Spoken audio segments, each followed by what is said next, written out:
All right, let's get analysis on these two important international stories and their impact on geopolitics. Joining me for that discussion is Sanusha Naidu. She's from the Institute for Global Dialogue, and Professor Kathleen Powell, who is an international law expert. To both of you, thank you very much for your time.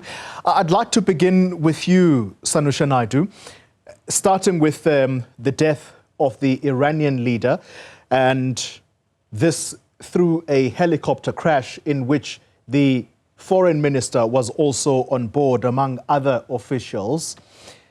President Ramaphosa describing him as a remarkable leader who, under his stewardship, South Africa enjoyed strong bilateral relations. But you would have heard, prefacing that, some of the things that he was accused of back in the 1980s.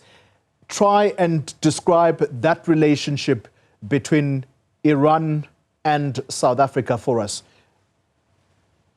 please. Good evening, Cody. Good evening, Prof, and to the viewers.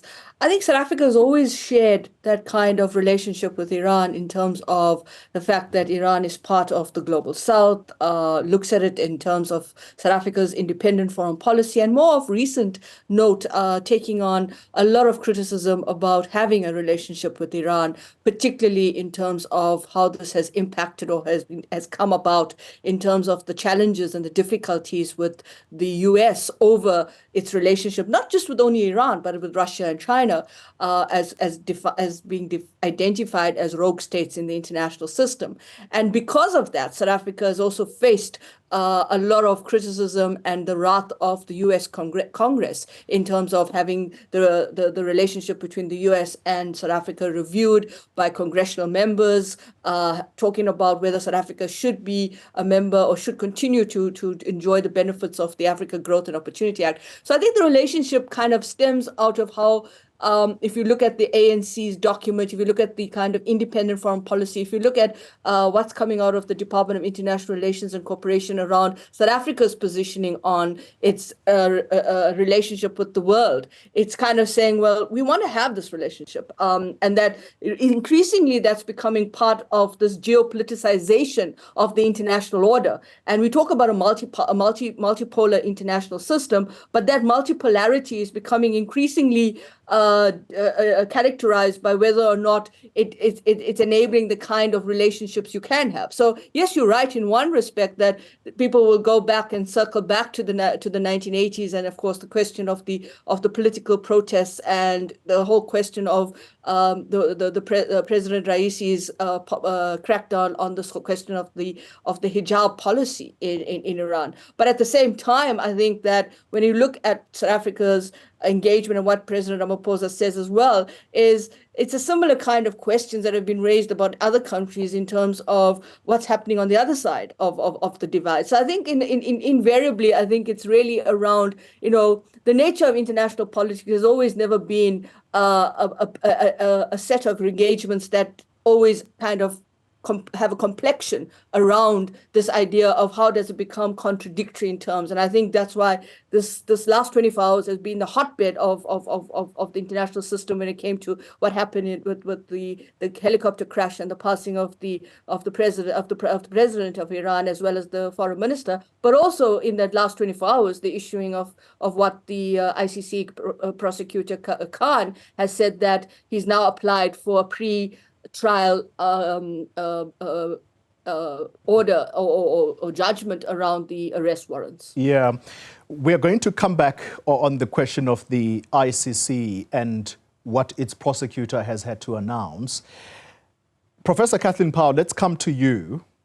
You've heard the description, and South Africa being friends with countries like Iran. South Africa is also friends, and very loudly so, with a country like Russia.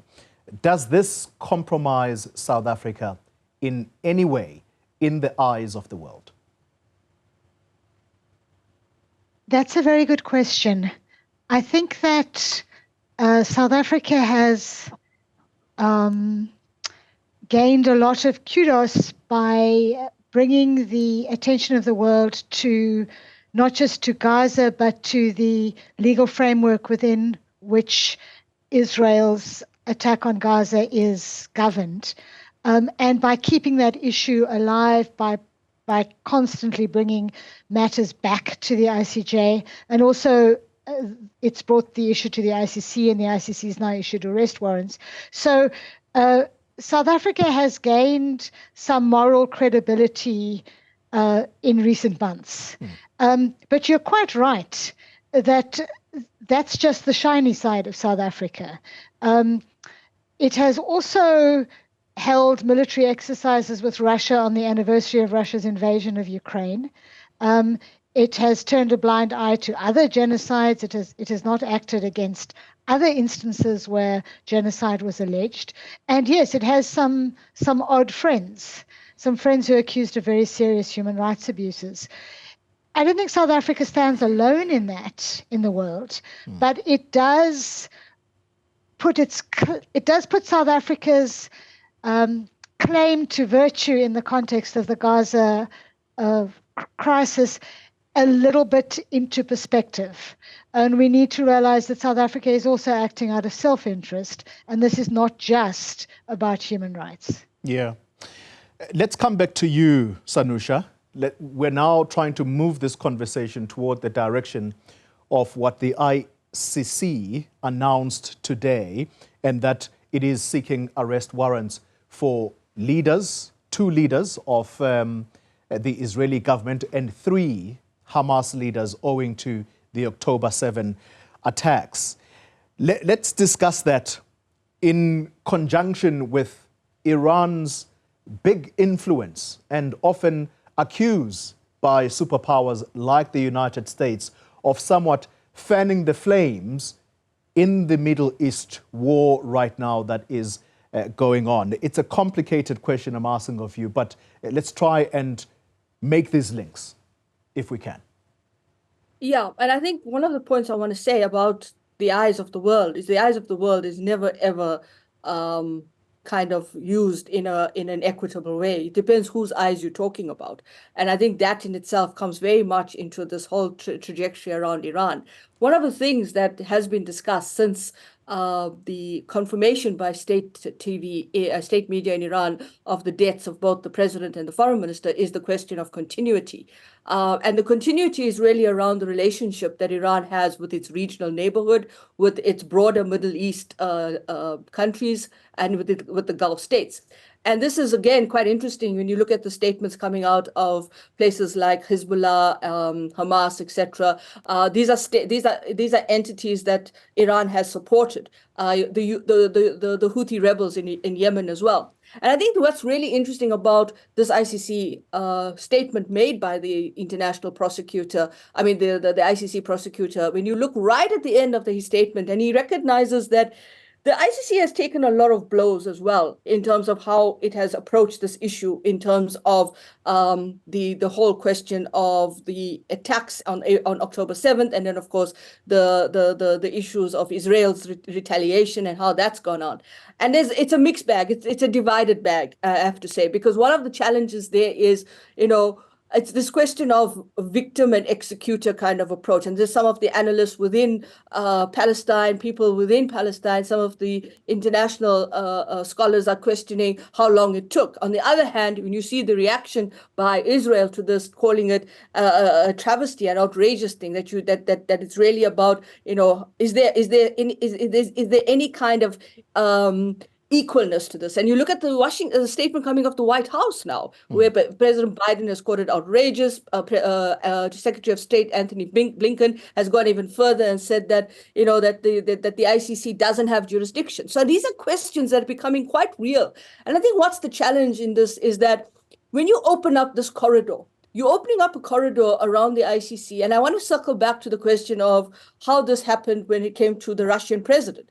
The Russian president, and when he had the ICC arrest warrant issued, it came almost a month after this whole issue that it unearthed in terms of the Ukraine and the question of the children that were kidnapped. But what was interesting was you didn't have this public statement before by the ICC prosecutor. It came a month later. And of course, what's interesting as well is that the reaction was quite important because countries that are signatories to the ICC Rome Statute are compelled, like South Africa, 124 countries are compelled, like South Africa, to actually carry out the arrest warrant because of their domestication of the Rome Statute. And I think what's interesting now is that you have two countries, or rather Israel that's not a member of the Rome Statute and not a member of the ICC, but at the end of the statement by prosecutor Karim Khan, what you find is that he talks about the jurisdiction of Palestine under the ICC. And I'm sure Kathy will be much more of an expert to explain that, which means that it falls under certain levels of jurisdiction. So when it comes to this regional dynamic, I think it's very interesting in terms of what we're hearing out of Tehran, what we're hearing from experts within the political landscape, analysts, etc., and those that are outside that are actually following this as a kind of expert analysis, is that there is going to be that continuity. But the question then remains is that continuity going to be where, for example, who's going to be the next foreign minister? Will it be as charismatic as the foreign minister that passed away? You know, he was very diplomatic. He actually opened up a lot of corridors of engagement in the Middle East, the rapprochement between Saudi Arabia and Iran. As much as it was facilitated by China, it also was very important in that space because you had those corridors of diplomacy. You're watching News at Prime. If you're just joining us, we are discussing two international developments today, and that's the death of the Iranian president and the ICC's announcement that it is seeking arrest warrants for leaders of Israel and those of Hamas. Professor Cathleen Powell, let me come to you because the United States and Israel have both responded to this ICC warrants of arrest that are sought by the chief prosecutor there. The Prime Minister, Benjamin Netanyahu, saying, and I want to quote directly now, "I reject with disgust the Hague's prosecutor's comparison between democratic Israel and the mass murderers of Hamas, or mass murders of Hamas." But I quickly want to also go to President Biden, who, in his words, says that whatever this prosecutor might imply, there is no equivalence, none, between Israel and Hamas. How does that sit with you, particularly for a country like the United States, which will always tell you that it abides by the rules and principles of the United Nations, because the ICC is part of that UN body, is it not? Not directly. The ICC is in a relationship with the United Nations, in particular because the Security Council has the power to delay some prosecutions by the ICC, and also because the Security Council is able to refer matters to the ICC for investigation and prosecution, such as they did for Sudan and Bashir. But going back to your question of how this claim of Biden sits with me, it sits very badly indeed, because what we're talking about here is international humanitarian law, where you don't have a good side and a bad side. You have two sides in conflict. So automatically, there is equivalence of the two fighting sides.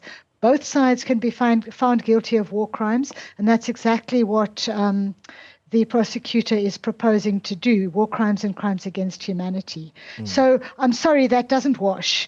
What both Israel and the US are trying to do is similar to what Israel has been doing before the ICJ, the International Court of Justice, which is to try dispute the facts rather than actually deal with the law. So under international humanitarian law, both sides are treated on an equal footing, and both sides can commit atrocities. And what you look for is the evidence. You don't look for a sense of righteousness as to which side is allowed to use force. Yeah. So that's the first comment. Secondly, I should perhaps add that this whole prosecution, this whole proposed prosecution by the ICC is a huge thorn in the side for both Israel and the US, because they don't recognize Palestine as a state.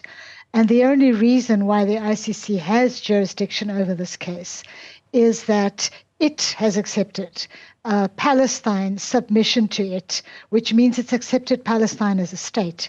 The ICC has jurisdiction over the nationals of states parties and over non-nationals who commit the alleged crimes on the territory of the state, of a state party. Now, what happened was that Palestine, it was the Fatah government, not Hamas, submitted to the jurisdiction of the ICC. And it is on that basis that the ICC is claiming to exercise jurisdiction not only over Hamas, but also over Israel. So that it's seriously rifling some feathers. But I'm afraid neither Israel nor the US can claim that the law does not apply equally to both sides. Very, very cogent arguments there and very well explained. Thank you to both of you. Unfortunately, we are out of time. Professor Cathleen Powell, an international law expert, and joining her or side by side her is Sanusha Naidu from the Institute for Global Dialogue. Thank you very much for your contributions. It is going to be an ongoing story, this one, and lots of analysis.